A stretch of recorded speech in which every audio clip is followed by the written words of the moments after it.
Halo teman-teman semuanya, selamat datang di channel prayoga.id bareng dengan saya Prayoga di sini. Kenapa kalau scalping awal-awal profit lama-kelamaan jadi rugi mulu? Apa salah tekniknya, Bang? Tapi awal-awal profit mulu loh, aneh nggak sih? Jadi, kejadian seperti ini sebenarnya sering kali terjadi ya, di mana ketika seseorang trading itu biasanya awal-awal profit ya, tapi ketika dia entry terus itu yang belakangan itu rugi rugi rugi kayak gitu. Jadi banyak kisah teman-teman ya, terutama ini untuk teman-teman yang nggak bisa berhenti. Sebenarnya awal-awal biasanya kalian itu sudah dapat cuan loh kalau bisa berhenti. Hanya saja ketika teman-teman nggak bisa berhenti, akhirnya yang belakang-belakang ini jadi loss ya, rugi banyak bahkan sampai dengan margin call baru berhenti kayak gitu. Oke, akan kita bahas kali ini teman-teman. Ini tentang logika market dan tentang teknik juga ya teman-teman. Tekniknya juga salah juga bisa. Kita akan bahas selengkapnya tentang pada saat trading awal-awal profit kenapa yang belakangan jadi rugi kayak gitu. Oke, buat sobat trader semuanya yang pengen penghasilan tambahan, ini ada program merujuk teman ya atau refer a friend dari broker XM. Jadi intinya sebar-sebar link aja.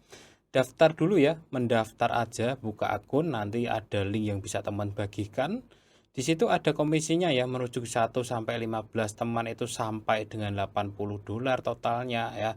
Nah, ini sampai dengan 150 dolaran, teman-teman. Nah, ini bisa menjadi salah satu sumber penghasilan sampingan ya buat teman-teman selain dari trading seperti itu ya. Oke, untuk informasi selengkapnya teman-teman cek aja link yang ada di deskripsi video ini.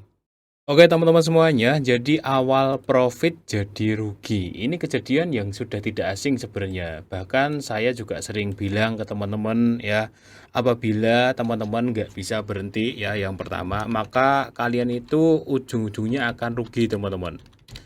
Ini alasan pertama dulu. Kenapa? Ketika seseorang nggak bisa berhenti, otomatis dia akan melakukan entry lagi, dan entry lagi. Dan biasanya analisa yang apa itu namanya?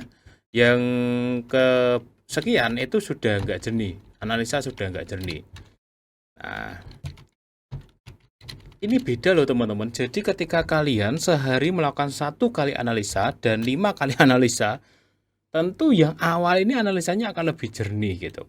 Ya namanya pikiran seseorang ya teman-teman. Yang kelihatannya signal bagus sell itu jadi buy bisa loh teman-teman. Karena market ini sangat-sangat manipulatif terhadap mata teman-teman.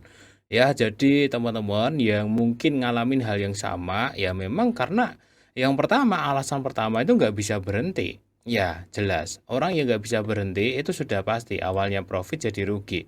Jadi solusi yang pertama bro buat yang ngalamin ini ya belajarlah berhenti sesimpel itu gitu. Jadi buat teman-teman yang ngalamin ini misalkan sudah trading sudah profit ya wes gitu udah cukup gitu. Nah yang kedua teman-teman kenapa kalau trading terus dalam sehari itu yang belakang-belakang jadi rugi itu analisa sudah nggak jernih ya. Dan yang ketiga teman-teman kebanyakan itu berkedok scalping. Nah scalping padahal feeling ya. Ada loh, ada banyak pemula yang apa itu namanya? Kedoknya tuh scalping, padahal dia feeling. Ya nggak tahu saya Anda yang mana ya dari beberapa yang akan saya sebut ini. Saya yakin salah satunya bakalan kena. Jadi orang itu banyak sekali, terutama pemula, dia kedoknya scalping. Wah bang, saya mah scalping, time frame kecil, M30 katakanlah. Iya, kalau sudah low saya katakanlah saya buy, kalau sudah high saya sell. Nah, ini kelemahan banget teman-teman. Ya ini orang-orang yang trading pakai feeling di time frame kecil. Ini nggak jalan sama sekali karena high dan low-nya market itu beda banget. Saya tak kasih sebuah contoh ya teman-teman. Ini di M30, ini sedang low ya, marketnya lagi low. M30 ya. High-nya di sini yang kelihatan aja ya maksud saya. Yang kelihatan nih high sudah lumayan low lah teman-teman ya. Ini ada support juga nih. Oh ini peluang buy gitu. Scalping time frame kecil, hindari teman-teman. Ya, padahal dia pakai feeling ya. Nah, ini time frame kecil ini teman-teman, kelihatannya dia low, tapi sebenarnya kalau teman-teman cek di D1 dia sedang high dan dia sedang dalam perjalanan para seller ya. Nah, ini kan hari ini juga masih merah lagi, belum optimis hijau teman-teman. Jadi ini adalah alasan ketiga kenapa awalnya profit jadi rugi. orangnya berkedok scalping, trading terus sok-sokan kayak gitu, padahal dia cuma pakai feeling. Ya, apalagi dia pengen pakai time frame kecil, apalagi 1 menit bang. Ya, silahkan aja sih. Oh ini kelihatannya time frame 1 menit ini mau naik bang. Ya sudahlah saya buy dulu ambil dikit aja kayak gitu. Itu kalau teman-teman terus-terusin itu kalian akan apa ya namanya ya terkontaminasi dengan candle-candle kecil kayak gini ya nggak berguna gitu teman-teman. Nggak ada signal sama sekali. Ini kan gesekan-gesekan di apa ya namanya di market yang sangat detail dan itu tidak menandakan tidak bisa kita baca arah harganya dengan pasti gitu. Oke ya teman-teman. Kemudian alasan yang selanjutnya adalah ini tadi ya tak tulis di sini ya time frame kecil. Nah, seperti itu. Jadi kurang lebih sih ada 4 ini sih yang paling sering terjadi ya. Apabila awal-awal profit kemudian jadi rugi. Nah, solusinya gimana? Karena kita akan bicara masalah solusi. Solusinya adalah begini. Saya pun dulu juga ngalamin begitu teman-teman. Jadi awal-awal trading itu biasanya udah dapat nih berapa puluh dolar, tapi nggak bisa berhenti. Akhirnya yang belakang-belakang ini loss teman-teman. Dan itu akhirnya solusi saya adalah membatasi jumlah entry. Dan ketika saya sudah profit atau loss ya dalam hari itu saya berhenti.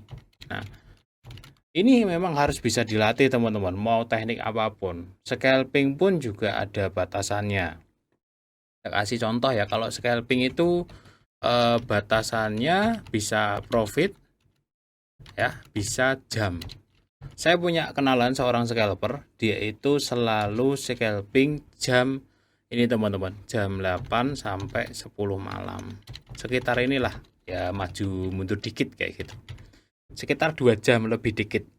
Jadi mau dia itu apa itu namanya hasilnya nanti profit, mau dia itu hasilnya loss ya sudah jadwalnya itu dia berhenti gitu.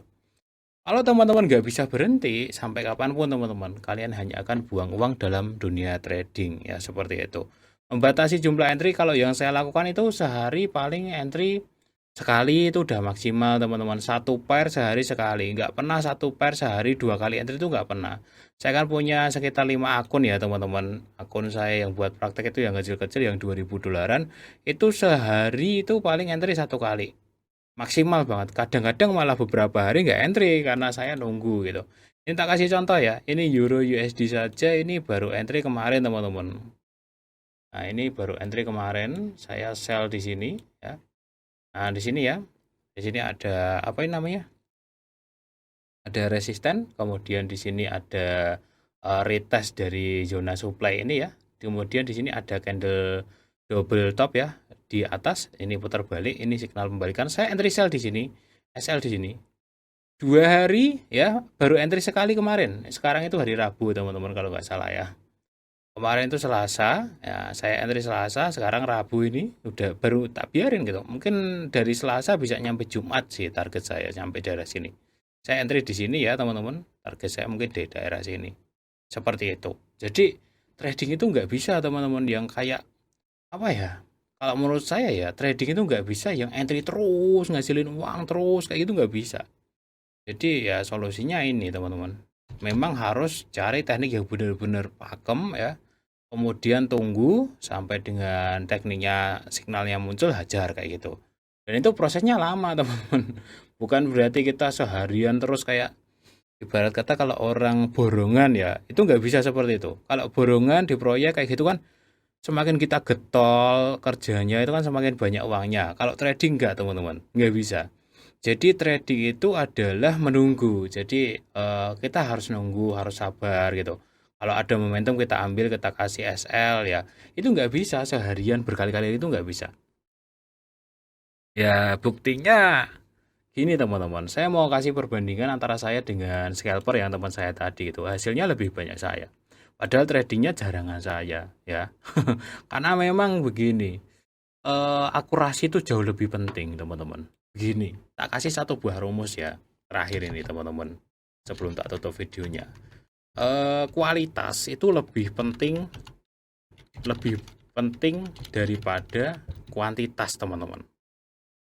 Ya. Jadi kualitas entry itu lebih penting daripada cuman banyak-banyakan entry. Itu dalam trading tuh. Jadi ibarat kata kita punya pelurunya satu ya teman-teman. Itu kita nunggu momentum yang bagus, kita ambil. Ketika dapat profit selesai kita sudahi besok lagi. Kayak gitu trading itu. Kalau teman-teman sudah bisa seperti itu, ya awal-awal sih kalian mungkin merasa dapat duitnya dikit ya. Sebulan cuma dikit ya, tapi nggak margin call. Nah, tapi ketika teman-teman sudah bisa seperti itu, suatu saat kalian modalnya $10.000 katakanlah. Ya nggak? Sebulan bisa katakanlah ya $1.000. Udah bagus banget. 10% per bulan itu bisa. Kalau teman-teman belajarnya memang prinsipnya kayak gini ya. Ini tak singkat segini aja ya. Biar nggak kepanjangan. Kualitas itu lebih penting daripada kuantitas. Entry jarang tapi berbobot, dipikirin yang matang itu jauh lebih bagus daripada entry sering yang belakang nggak karuan nanti. Dan satu kunci yang paling penting ya teman-teman, harus bisa berhenti. Nah ini, kalau sudah profit berhenti besok lagi, kalau sudah loss rugi berhenti besok lagi. Percaya sama saya, kalau kamu nggak bisa berhenti babak belur di belakang ya, seperti itu. Oke, mudah-mudahan bisa menjawab ya.